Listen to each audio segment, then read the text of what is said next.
샬롬. 춘향전 첫 번째. 봄향기 광활루로 흘러. 봄향기 광활루로 흘러. 조선시대 숙종 임금 때 전라도 남원 땅에 월매라는 기생이 살았다. 아름다운 기생으로 이름을 날리던 월매는 일찍 기생 노릇을 그만두고 성시성을 가진 양반의 첩이 되었다. 더 이상 바랄 것이 없었으나 오직 아이 없는 것만이 월매의 걱정이었다. 마흔이 넘도록 월매는 아이를 갖지 못하였다.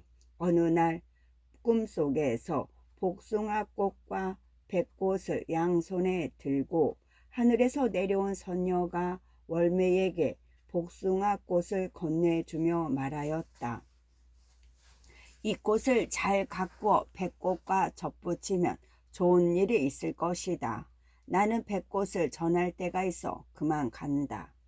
꿈을 꾸고 난 후 10달 만에 어여쁜 딸이 태어났다. 복숭아꽃은 봄향기라 아이는 춘향이라 이름을 얻었다. 춘향은 봄향기. 비록 딸이긴 했지만 온갖 정성을 들인 끝에 귀한 자식을 얻은 월매의 기쁨은 이루 말할 수가 없었다. 양반의 첩이 되었다고는 해도 기생의 몸에서 태어난 자식이니 춘향 역시 기생의 신분이었다. 그러나 월매는 춘향을 양반집 교수처럼 애지중지 곱게 키웠다. 7살부터 글을 가르쳤는데 춘향은 동네 사람들이 혀를 내두를 만큼 글 재주가 뛰어났다. 바느질이며 그림이며 무엇 하나 저지른 게 없었다. 얼굴은 봄꽃처럼 아리답고 마음 또한 인물 못지않게 아름다웠다. 어염집 교수로 문박 출입을 삼갔지만 춘향의 아름다움은 봄향기처럼 남원골에 널리 퍼졌다. 춘향이 16 되던 해 이시성을 가진 사또가 새로 부임해 왔다. 사또에게는 아들이 하나 있었다. 아들을 따라 남원에 와서 살게 된 이 도령은 나이 16으로 얼굴은 옷같이 아름답고 풍채 또한 듬직하며 마음은 바다처럼 넓고 글재주 또한 따를 자가 없었다. 집에 들여박혀 글 공부에만 힘쓰던 이 도령이 어느 날 방문을 활짝 열었다. 햇빛 맑은 봄날 천지 사방에 눈부신 햇살이 반짝반짝 빛나고 있었다. 마음이 들뜬 이 도령은 방자를 불렀다. 이 골 경치가 어떠하냐. 봄이 무르익어 시를 짓고자 하는 마음이 절로 솟아나니 경치 좋은 것을 이르거라. 글 공부하시는 도련님이 경치는 찾아 무얼 할 것이오. 무식한 소리구나. 좋은 글을 쓰려면 좋은 경치를 보아야 한다. 아름다운 경치치고 시 아닌 것이 없느니라. 이태백은 채석강에서 시를 읊었고 소동파는 적벽강의 달밝은 가을밤을 노래하지 않았더냐. 이태백은 중국 당나라 때의 시인으로 시의 신선이라 불리고 소동파는 중국 북송 때의 시인으로 정치가 학자로도 유명합니다. 그렇게 말씀하시니 남은 경치를 대옵지요. 동문 밖으로 나가면 좋은 숲이 있사오나 길가라 번잡하고 서문 밖으로 나가면 볼만한 무덤이 있사오나 옛 영웅들의 엄한 위풍이 서려 있어 놀 곳은 아니었고 북문 밖으로 나가면 금보용이라는 절벽에 우뚝 서 있으나 험하여 갈 수가 없고 남문 밖으로 나가면 광활루가 있사온데 누각의 장려함과 경치의 아름다움이 사방에 유명하옵니다. 그렇다면 광활루로 좋겠구나. 그리로 가자. 백옥 같은 고운 도령은 긴 머리를 곱게 따 갑사댕기를 들이고 갑사댕기는 품질이 좋은 비단으로 만든 댕기를 말합니다. 갑사댕기를 들이고 보랏빛 술을 놓은 누비 저고리 누비 바지에 옥색 도포를 입고 초록빛 수놓은 띠를 맵시 있게 두른 뒤 나귀 등에 선뜻 올라탔다. 광활루가 가까워지자 길가에 연두빛 수양 버느 버들이 휘늘어지고 나귀 뒤 옷도 꽃비가 우수수 떨어져 내렸다. 나귀는 용인 듯 훨훨 날아 강활루에 이르렀다. 나귀를 돌에 묶고 이도령과 방자는 누가 위에 올라섰다. 희고 붉은 봄꽃 위로 앵무새 공작새 날아들고 버들가지는 봄바람을 못 이겨 산들산들 흔들리고 냇가의 꽃들은 방긋방긋 눈 닿는 곳마다 봄 기운이 부르렀다. 저기 구름방 은은한 게 지리산인데 신선이 내려와 놀고 있는데쇼. 방자는 광활루에 처음 온 이 도령을 위해 이번에는 남쪽을 가리키며 말하였다. 저 산을 넘어가면 바로 구례 땅이 온데 화계, 연곡, 좋은 절이 곳곳에 있습지요. 경치가 과연 좋구나. 인간이 사는 땅 같지 않다. 내 몸에 날개가 달려 천상에 올라온 듯하구나. 저 멀리에는 봄 기운에 못 이긴 한 여인이 붉은 진달래 지끈 꺾어 머리에 꽂고 옥색 저고리 소매를 반만 걷은 채 맑은 물에 손과 발을 담그고 조약돌을 덥석 쥐어 하늘거리는 버들가지에 내려앉은 꾀꼬리를 희롱하고 있었다. 흰옷을 입은 농부는 그 곁에서 꽃가지를 물고 너울너울 춤을 추었다. 황금 같은 꾀꼬리가 숲마다 나르들어 광활루는 꿈속의 정복인 듯 하였다. 이 도령은 뒷짐지고 거닐면서 봄 경치가 흔들리도록 깊은 탄식을 내뱉었다. 광활루는 좋다만 내 짝은 어디에 있는고? 꽃숲에 아른아른 선녀인가 귀신인가? 꽃숲에 아른아른 선녀인가 귀신인가? 이 도령은 가름하게 눈을 뜨고 건너편 꽃숲을 한참 바라보았다. 때는 5월 단오라. 큰 나무에 매달린 그네가 하늘 높이 솟아 올랐다 사라지곤 하였다. 이 도령은 넋을 잃은 듯 짙푸른 풀 사이로 왔다 갔다 하는 그네를 바라보다가 이윽고 방자에게 물었다. 이 보아라 방자야, 저것이 무엇이냐? 무엇을 본 것인지 이 도령의 두 뺨은 빨갛게 달아오르고 심장은 쿵쾅쿵쾅 어찌나 세게 뛰는지 방자에게까지 들릴 지경이었다. 방자는 이 도령이 가리키는 곳을 슬쩍 보고는 딴청을 비웠다. 무엇 말씀이오? 내 눈에는 아무것도 안 뵙는뎁시오. 답답한 이 도령은 부채를 들어 그네를 가리키며 말하였다. 이 부채 끝을 잘 보아라. 버드나무에 맨 당나귀 말씀이요. 이놈아, 눈도 양반 쌍놈이 다르다더냐. 쌍놈의 눈은 양반의 튀눈만도 못하구나. 그 곁을 보아라. 버드나무 말씀이요. 이놈아, 눈 씻고 잘 보아라. 저 건너 꽃숲에 아른아른 보이는 게 선녀냐 귀신이냐. 방자는 하인의 도리로 더 이상 모른 척할 수가 없어 사실을 털어놓았다. 선녀도 귀신도 아니고 태기 월매의 딸 춘향이라 하나이다. 태기의 딸이라면 구경 한번 해도 괜찮겠구나. 어서 가서 불러오너라. 방자는 난처한 기색으로 머뭇거리더니 말하였다. 소인의 말솜씨로는 불러올 수 없습니다. 어째 그러냐? 월매가 기생 그만두고 성참판에 접이 된 지 오래고 나이 40 넘어 지리산 각 사철에 목욕제계를 하고 폐길기도를 올린 끝에 얻은 것이 저 춘향이요. 춘향은 뛰어난 미인이 타고난 재주가 그만이라오. 문장이면 문장, 음식이면 음식, 모든 재주를 겸한 데다 연려전을 밤낮으로 공부하여 그 품행을 말하자면 사대부 귀한 딸에 지지 않지요. 바깥 사람은 보지도 않는다고 하니 사또가 부르셔도 올지 말지 한데 토련님이 부른다고 쪼르르 달려오겠소. 인물도 뛰어난데 행실까지 얌전하다니 참으로 희한한 일이로구나. 그럴수록 더 보고 싶으니 어서 가서 불러오너라. 별 수 없이 방자는 꿍얼꿍얼 투덜거리며 춘향을 부르러 나섰다. 춘향은 마침 땅에 내려와 잠시 쉬고 있었다. 구름 같은 두 귀 밑에 구슬 같은 땀이 흘러내렸다. 춘향은 향단이 건네준 시원한 귤차를 막 마시려는 참이었다. 여봐라, 예, 춘향아. 춘향이 깜짝 놀라 돌아보니 방자였다. 일이 났다. 일이라니 무슨 일? 사또 자제 도련님이 광활루에 오셨다가 너 노는 모양 보고 불러 오라는 일이 났다. 춘향은 방자에게 버럭 화를 냈다. 서울서 오신 도련님이 어찌 나를 알아서 부른단 말이냐. 네가 미주알 고주알 다 코에 바쳤구나. 설령 알고 부르신들 네가 나를 무엇으로 알았기에 부르면 갈 줄 알고 당돌하게 왔단 말이냐. 잠만 말고 건너가라.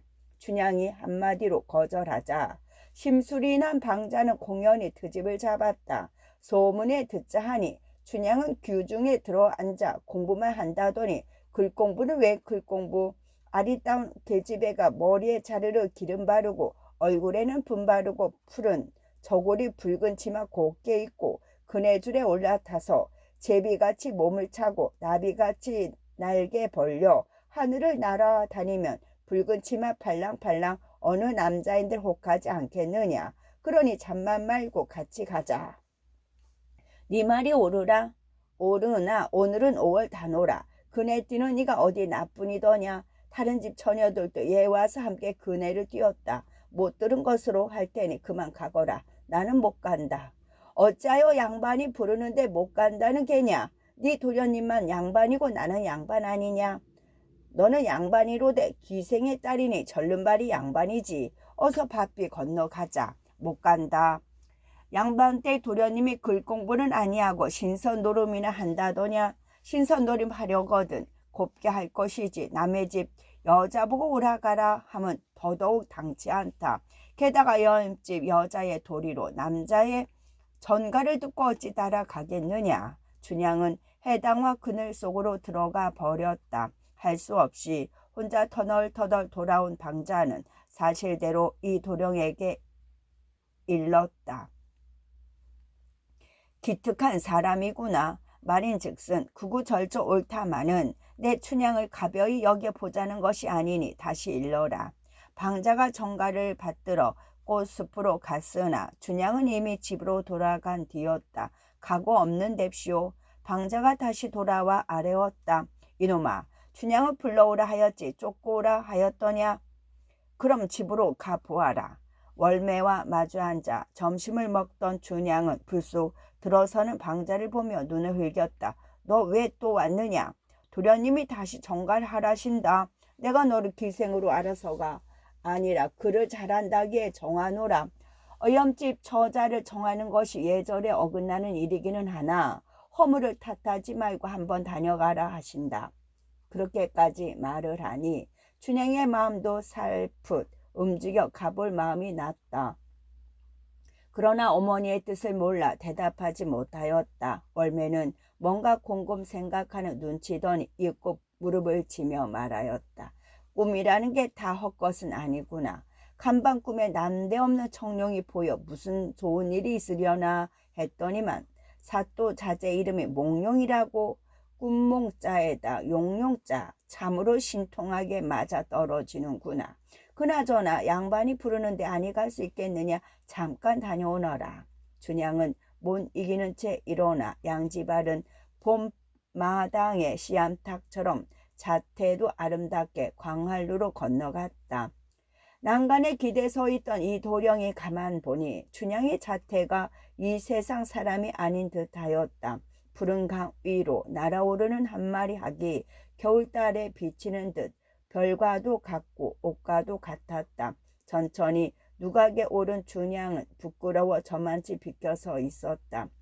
춘향이 시선을 잠깐 들어 이도령을 살펴보니 세상에 다시 없는 기공자였다.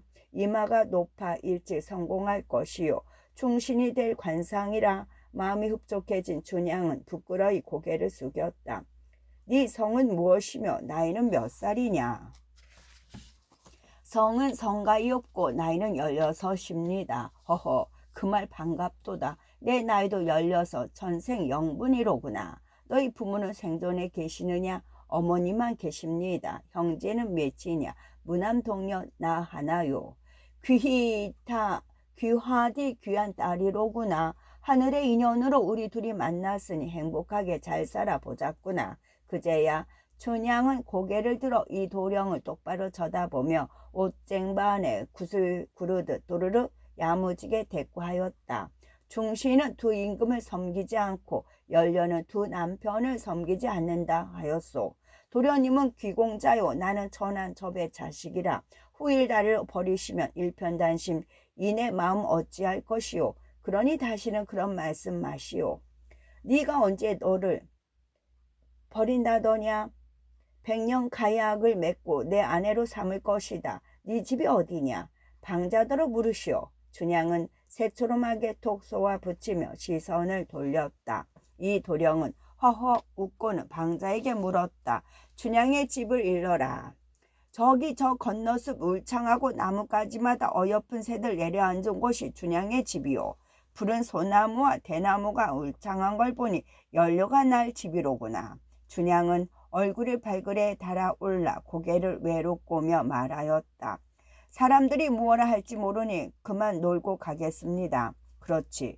네 생각이 기특하다. 오늘 밤 너의 집에 갈 것이니 괄시하지나 마라. 나는 몰라요. 네가 모르면 되느냐. 잘 가거라. 오늘 밤에 다시 만나자꾸나.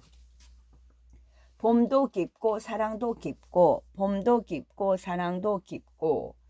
이 도령은 춘향을 보낸 후 그리움을 아는 채 집으로 돌아와 책을 펼쳤다. 그러나 공부고 뭐고 오직 춘향 생각뿐이었다. 춘향의 고운 말소리 귀에 쟁쟁, 고운 자태 눈에 삼삼. 이 도령은 오직 해가 지기만을 기다렸다. 방자야, 해가 좀 기울었느냐? 방자는 안절부절 엉덩이가 들썩이는 이 도령을 골리느라 능청을 떨었다. 웬걸요? 이제 막 동에서 떠오르는 중요시다. 이런 괘씸한 놈. 서로 지는 애가 동으로 다시 가랴. 다시 보아라. 해는 서산에 지고 황혼이 물들어 저마치 흰달에 고개를 내밀려 하오. 밤 되려면 아직 멀었구나. 이 도령은 한숨을 내쉬며 책을 펼쳤다. 그러나 흰 종이도 까만 글씨도 춘향의 얼굴로 보였다. 보고 지고 보고 지고 춘향의 집에 가고 지고 이 글을 못 읽겠다. 글자마다 춘향의 얼굴이 삼삼하구나. 이 도령은 대학을 꺼내 펼쳤다. 대학의 도는 백성들에게 두루 마치며 춘향에게 미치는구나. 이것도 못 읽겠다. 대학은 육의 경전인 사서 중 하나로 공자의 가르침을 정통으로 나타낸 책이지요. 대학 외에 논어, 맹자, 중용이 있습니다. 이번에는 맹자였다. 왕이 먼 데서 찾아오시니 춘향이 보러 오시는가? 이 또한 안 되겠구나. 이 도령은 책을 집어 던지고 버럭 소리를 질렀다. 보고 지고 보고 지고 춘향이 보고 지고. 방자야, 아픈 침을 맞소. 애꿎은 고함은 왜 버럭버럭 질러대시오. 바로 그때 하인들 물러가라는 대령 소리가 길게 울렸다. 이 도령은 신이 나서 벌떡 일어나며 소리쳤다. 방자야, 초롱에 불 밝혀라. 정사 초롱 불을 밝혀 방자 들려 앞세우고. 이 도령은 춘향의 집으로 향하였다. 종로를 지나 남문 밖으로 나서니 저녁새 흥을 돋워 제제거리는 험한 산으로 지나는 구름 달빛은 희롱하고 꽃 사이 푸른 버들 한가로이 봄바람에 흔들렸다.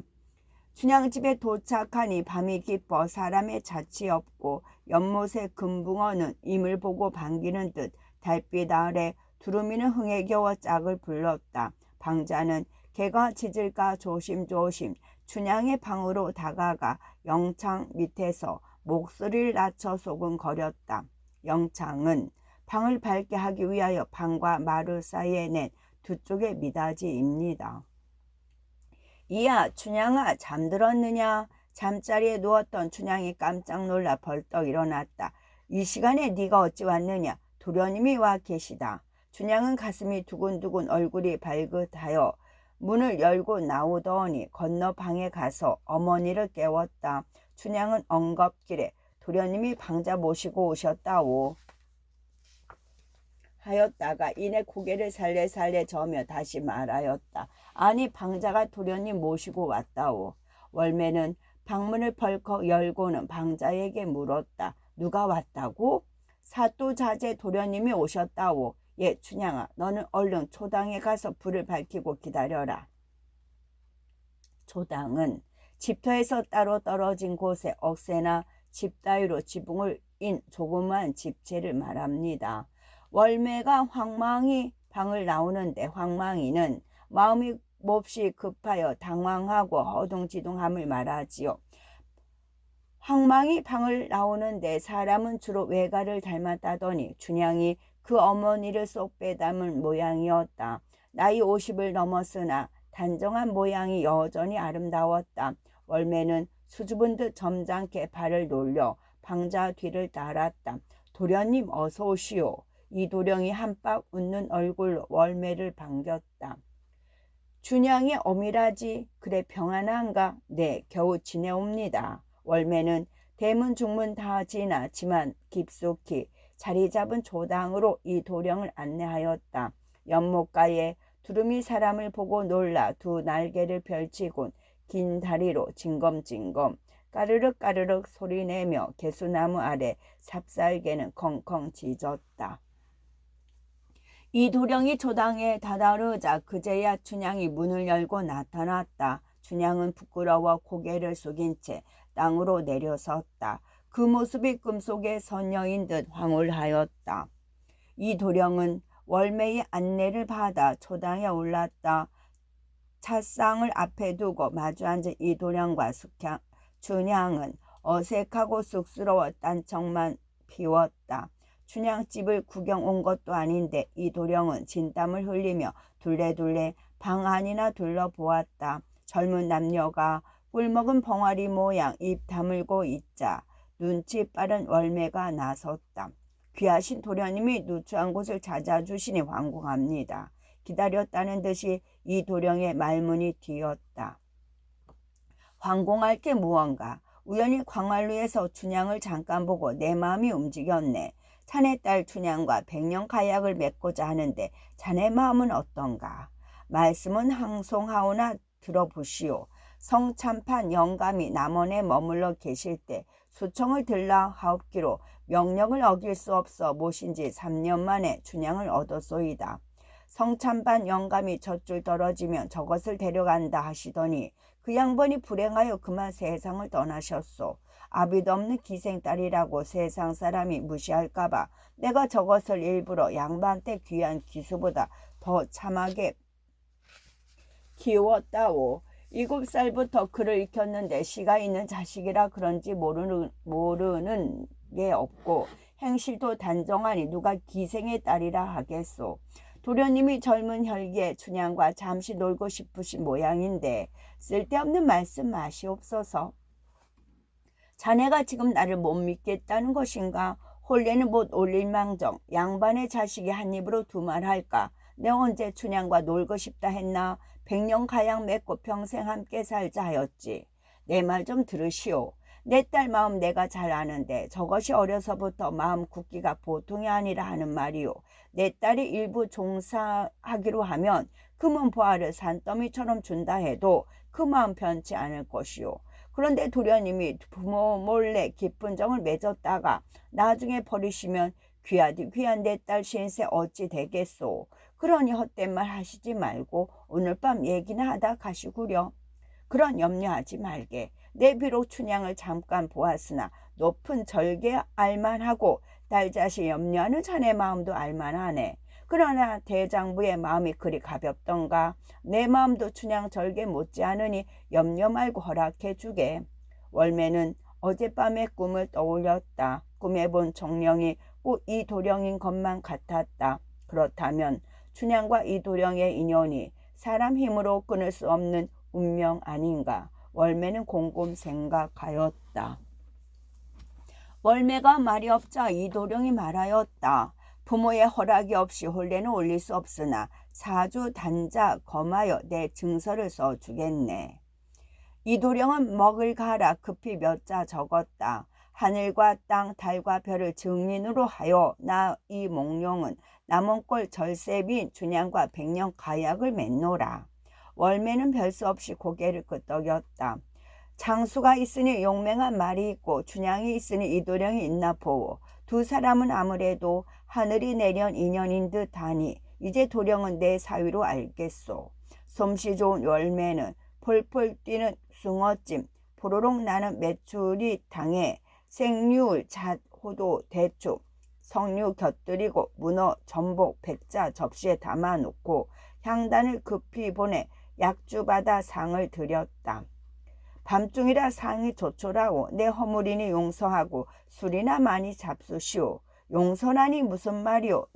내 마음대로 할 수만 있다면 당장 혼인식을 치를 것이나 그렇지 못하고 백년 가약을 맺으니 미안하고 원통하오. 그러니 춘향아, 우리 둘이 이 술을 혼인술로 알고 먹자. 이 도령은 춘향과 자신의 잔의술을 가득 부었다. 이것은 합한 주니라. 귀한 사람 만난 인연, 천만년 변치 않을 인연. 아들, 딸, 손녀, 손자 무릎 위에 앉혀놓고 백년 해로 할 인연. 그러나 한날 한시 마주 누워 죽을 세상에 제일 가는 우리 인연을 위해 마시자꾸나. 이 도령은 한 잔을 마신 후에 월매에게도 권하였다. 고맙소 장모. 장모 있어 춘향이 있으니 어찌하니 고맙겠소. 이 도령의 잔을 받은 월매의 눈에 글썽글썽 눈물이 맺혔다. 딸 자식이 백년 가약을 맺는 날이니 무슨 슬픔이 있을까마는 저것을 기를 때 아비 없이 설게 길러 오늘을 맞고 보니 영감 생각에 눈물이 절로 나오. 지나간 일을 어쩌겠는가. 다 잊어버리고 이 술이나 먹소. 보름달 둥실 떠올라 꽃향기 진동하는 세상을 두루 비추고 달빛 극히 머금은 숲에서는 앵무새 꾀꼬리 다정하게 지저귀며 춘향과 이도령의 결혼을 축하하는 듯하였다. 밤도 깊고 봄도 깊고 춘향과 이도령의 사랑도 깊어가는 봄밤이었다. 한여름의 사랑가, 한여름의 사랑가.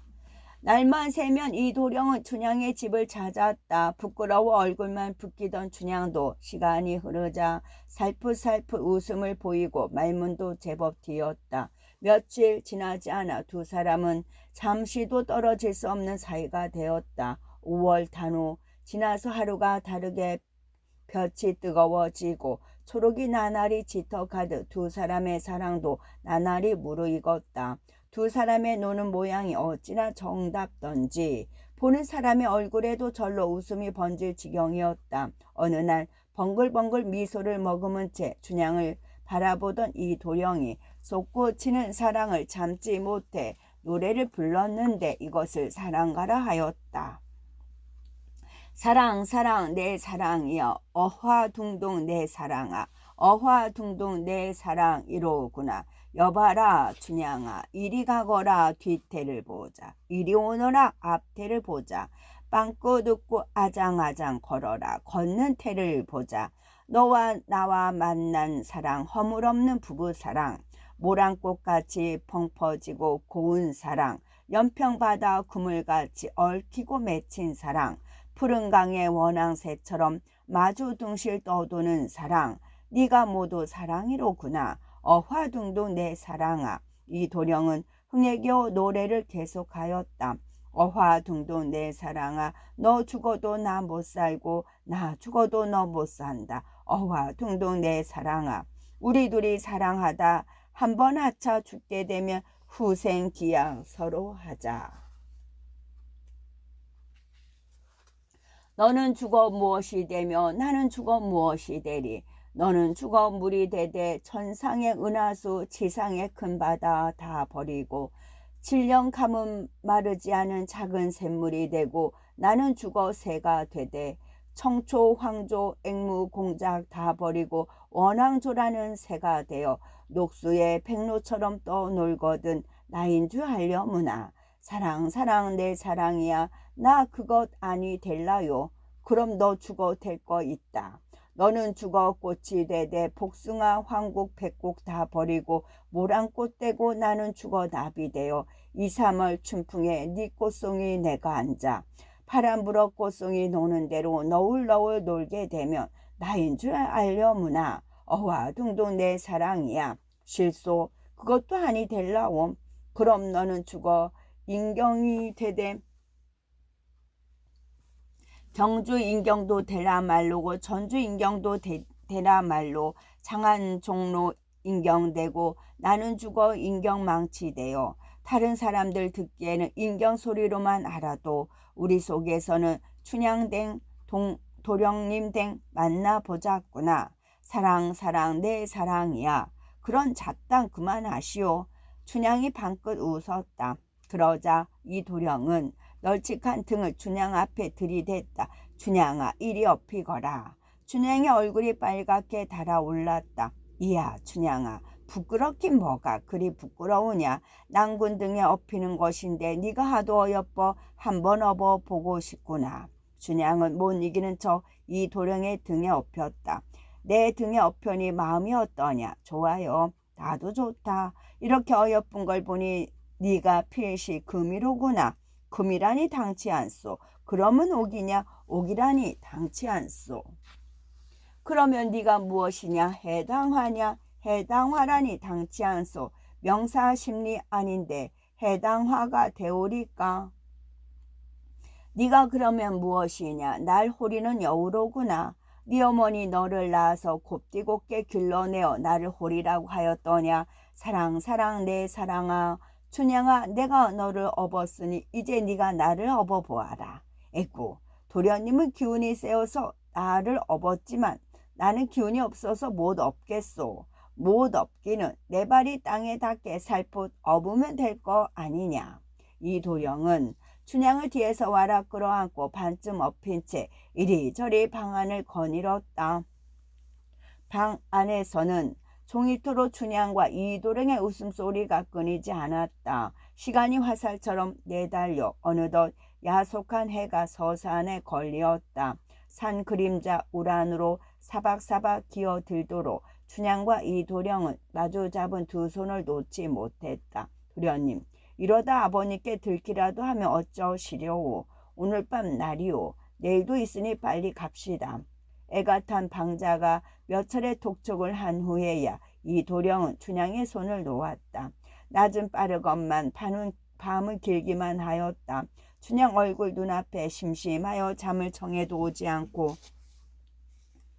이 도령은 이리 뒤척 저리 뒤척 긴 밤을 지새우며 날이 밝기만 기다렸다.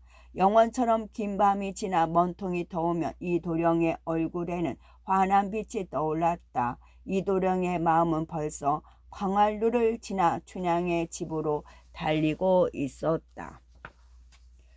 외로운 가을밤, 외로운 가을밤. 뜨거운 태양은 전지사방 두루 비쳐 들에서는 벼가 누렇게 익어가고 춘향집 정원에서는 벽 오동이 여름빛을 못 이겨 누르스름 물들어갔다. 하루가 다르게 태양빛이 시들고 조석으로 선뜻선뜻 바람이 차가웠다. 어느 날 이 도령이 막 집으로 들어가려는데 문득 생각이 들었던지 춘향이 불현듯 말하였다. 도련님 우리가 매진 100년 가야 잊지 마옵소서.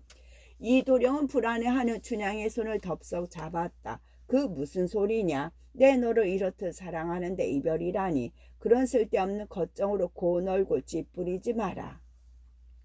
이 도령이 집에 들어서자 방자가 득달같이 달려와서 도포 자락을 붙잡고 말하였다. 도련님 사또께 없어 찾으시오. 이 도령은 사또 방으로 갔다. 너 어디 갔더냐. 강활루에 다녀왔사옵니다. 강활루는 왜? 좋은 시가 붙였다기에 구경하였사옵니다. 그렇지 않아도 너를 두고 안 좋은 소문이 자자하던데 집안에 경사가 있는 줄도 모르고 어디를 나돌아 다니느냐. 경사라니요. 동부승지로 올라오라는 어명이시다.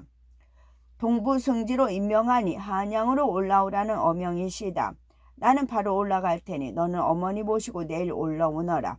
이 도령은 눈앞이 캄캄하였다. 아버지가 승진을 하였으니 덧없이 좋은 일이나 춘향을 떠나야 한다고 생각하자 가슴이 답답해서 온몸에 맥이 탁 불렸다.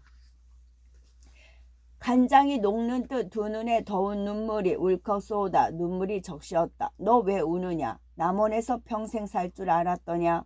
섭섭하게 생각 말고 한시바삐 짐을 꾸려라. 내일 오전 중으로 너도 떠나야 할 터이니. 이 도령은 어머니에게 달려갔다.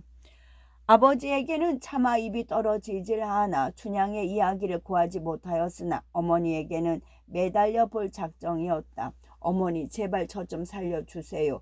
춘향과 함께 가게 해주세요. 눈물로 매달렸으나 소문을 들어 알고 있던 사또 부인은 오히려 아들을 나무랐다. 양반의 자식이 어디 기생의 딸과 혼이 난단 말이냐. 그렇지 않아도 흉한 수문이 나돌기에 한 번 불러 따끔하게 야단치려 했는데 잘 되었다. 서울로 올라가면 모든 일이 잘 해결될 테니 내일 나와 함께 가자. 어머니, 비록 기생의 딸이긴 하지만 제 입으로 100년 가약을 맺었습니다. 그러니 함께 서울로 가게 해 주십시오. 장가도 들기 전에 기생첩을 드리겠다니 네가 가문의 명예에 먹칠을 하겠다는 말이냐? 시끄럽다. 다시는 그런 말 꺼내지도 마라. 만일 네가 부모 말을 거역하면 족부에서 떼어내고 인연을 끊겠다. 이 도령은 터덜터덜 힘없이 춘향의 집으로 향하였다. 사방에 햇살은 가득한데 오직 이 도령의 마음만 깊은 밤처럼 어두웠다. 두고 갈까 데려갈까 두고 가도 못할 일이오 데려가도 못할 일이 가슴 답답 애가 탄다. 웃어볼까 울어볼까 춘향이를 데려가자니 아버지 뜻이 엄하여 가망 없고 두고 가자니 그 마음 그 행실에 차결할 것이 분명하니 이 일을 어찌하나. 양반 제면에 길에서 올 수도 없는 노릇이라 이 도령은 한숨만 푹푹 내쉬며 터벅터벅 걸었다. 춘향의 집 앞에 도착하니 그제야 본물처럼 울음이 터져 나왔다. 춘향이 깜짝 놀라 뛰어나왔다. 웬일이오? 집에 가서 꾸중을 들으셨소? 오다가 무슨 분한 일을 당하셨소? 서울서 무슨 기별이 왔다더니 누가 돌아가셨소? 점잖은 도련님이 이게 웬일이오? 춘향은 이도령을 끌어안고 소매자락을 걷어 눈물을 닦아주면서 울지마오 울지마오 그리 설게 울면 내 눈에도 눈물 나오. 이도령을 달랬다. 울음이란 게 말리는 사람이 있으면 더 나는 법이라. 이도령은 더 설게 흐느꼈다. 도련님 제발 그만 울고 말을 해보시오. 대체 무슨 일이오? 이도령은 여전히 눈물을 훌쩍이며 울음 사이사이 말을 이었다. 아버님께서 동분수지 되시었단다. 경사로군요. 그런데 왜 운단 말이오? 이곳을 떠나게 되었으니 답답해서 그런다. 언제나 남원 땅에 평생 사실 줄 알았소. 너를 두고 가야 하니 그렇지. 내가 어찌 함께 가기를 바라겠소. 도련님 먼저 올라가시면 나는 여기서 팔 것 팔고 정리해서 나중에 올라갈 것이니 아무 걱정 마시오. 내가 서울 가더라도 도련님 댁으로 들어가서야 살 수 있겠소. 댁 가까이 작은 집이나 얻어주면 좋하니 연락하여 사두소서. 도련님이 나만 믿고 장가 안이 갈 수도 없는 노릇이니 제 상자 요조숙녀 가려서 혼인하시더라도 나를 아주 잊지나 마시오. 춘향의 눈에서 맑은 눈물이 뚝뚝 떨어지니 이도령의 가슴은 불이 붙은 듯 화끈화끈 타올랐다. 춘향의 말이 틀리지 않는 것이 더 속상하였다. 춘향을 아무리 사랑해도 언젠가는 가문의 명예를 위해 양갓집 규수에게 장가를 들어야 할 테고 그러면 춘향이 얼마나 가슴 아파할지 보지 않아도 훤하였다. 그러라고 미리 허락하는 춘향의 깊은 마음 때문에 이 도령은 좀처럼 눈물을 그치지 못하였다. 춘향아, 네 말대로 그리만 된다면 무엇이 문제랴. 너를 곁에 두고 볼 수만 있다면야 한양이 아니라 귀양이들 못 가겠느냐. 뭐가 문제란 말이오. 정부인이 되기를 바라는 것도 아니고 그저 곁에서 죽은 듯이 사는 것도 안 되오. 그렇단다. 아버님께는 못 여쭙고 어머니께 여쭈었더니 장가도 가기 전에 첩을 들였다가는 족부에서 떼어내고 부모 자식의 연을 끊겠단다. 그 말을 들은 춘향은 얼굴이 불그락 푸르락 눈썹이 꼿꼿하여 자리에서 벌떡 일어났다. 느닷없이 일어나는 바람에 치맛자락이 춘향의 발에 밟혀 쫙 찢어졌다. 나더러 뭐라 하셨소? 나와 백년해로 하겠다 하신 말씀 장부의 맹세가 아니었소. 도련님은 서울 가서 귀한 가문에 장가들고 공부하여 벼슬 하시고 귀한 아내와 백년해로 하실 적에 나 같은 사람이야 꿈에나 생각하시겠소. 죽어도 같이 죽고 살아도 같이 살자는 말씀 다 거짓이었구려. 안 되오. 죽을 테면 죽여주고 살릴 테면 데려가오. 나 두고는 못 가오. 울부짖는 춘향을 보니 이도령 마음이 춘향의 치맛자락처럼 찢어지는 듯하였다. 울지 마라 울지 마라. 내가 가면 아주 간들 잊을 쏘냐. 조금만 참고 기다려라. 내 어떻게든 너와 함께 살 방도를 찾아보마. 따뜻한 아랫목에 누워 뒤척이던 월매는 건너방에서 울음소리가 은은히 들리자 웃으며 말하였다. 저것들이 사랑싸움을 하는구나. 그런데 사랑싸움 치곤 울음이 너무 길었다. 무슨 일인가 하고 살짝 엿듣던 월매가 털썩 주저앉으며 땅을 치고 울었다. 아이고 아이고 동네 사람 들으시오. 하늘도 우리 모녀 죽은 목숨일세. 오늘로 우리 모녀 죽은 목숨일세. 월매는 두 칸 마리를 훌쩍 뛰어올라 불이 나게 달려들어 춘향의 가슴을 주먹으로 쾅쾅 내리치며 말하였다. 살아서 쓸데없다. 너 죽은 시체라도 저 양반이 지고 가게 그냥 죽어라.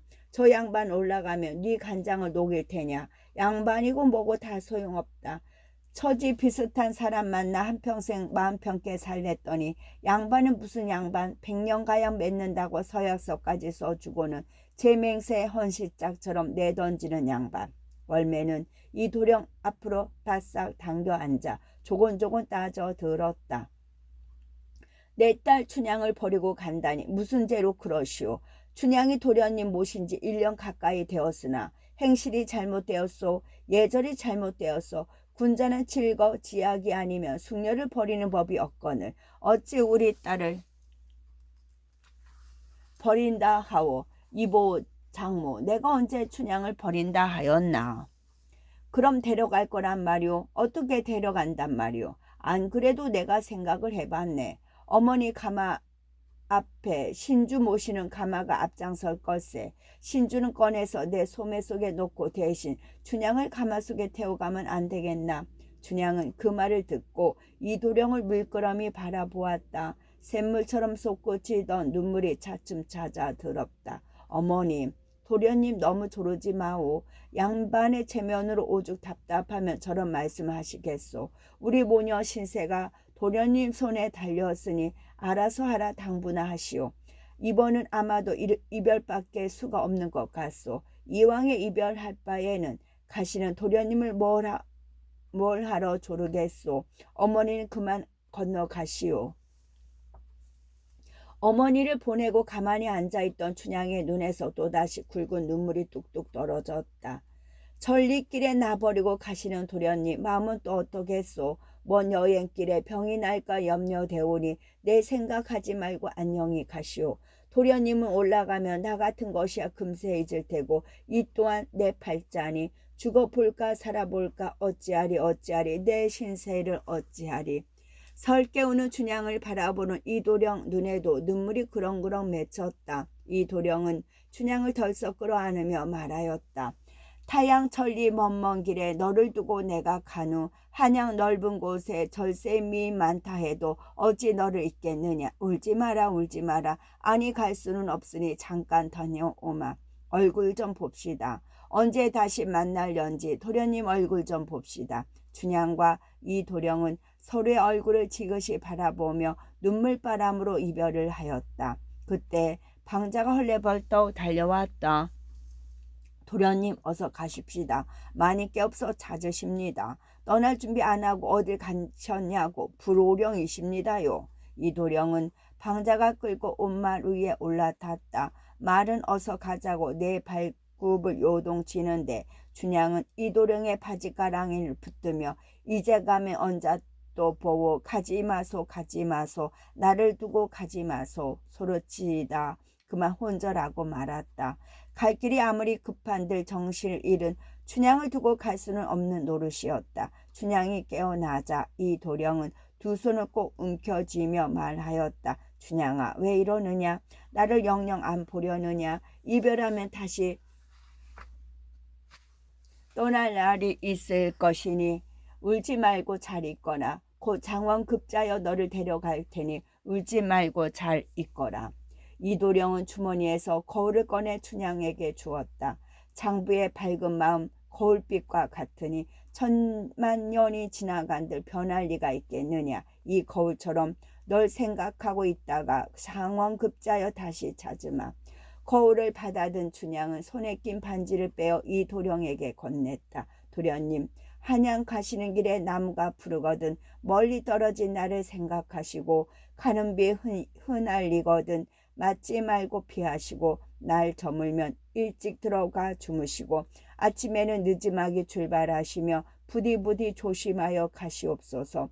가시거든 편지나 청종하옵소서. 춘향의 눈물이 옷깃을 흠뻑 적셨다. 월매와 향단도 돌아서서 치맛자락으로 얼굴을 가린 채 통곡하여 울 적에 관아에 다니러 갔던 방자가 헐레버떡 돌아왔다. 큰일 났소. 무슨 이별을 이리 끈질기게 하시오. 잘 가거라 잘 있거라 한마디 하면 될 것을 무슨 놈의 이별을 뼈가 녹도록 한단 말이오. 어머님 행차 벌써 오수역에 나가셨소. 이도령이 깜짝 놀라 말 위에 훌쩍 올라탔다. 여보, 장모, 나는 간이 서러워 말고 잘 지내시오. 이도령은 춘향을 안쓰러이 바라보았다. 춘향아, 너는 울지 말고 춘향이 너는 울지 말고 어머니 모시고 잘 있거라. 더 이상 할 말이 없어. 이 도령은 향단이 너도 잘 있어라 하고는 꿀먹은 벙어리처럼 춘향을 오래오래 바라보았다. 방자가 바싹 달려들어 말에게 책찍질을 하자 말이 펄쩍 뛰어 내달리기 시작하였다. 말은 금세 한 모퉁이 두 모퉁이 감돌고 아득히 멀어졌다. 끝.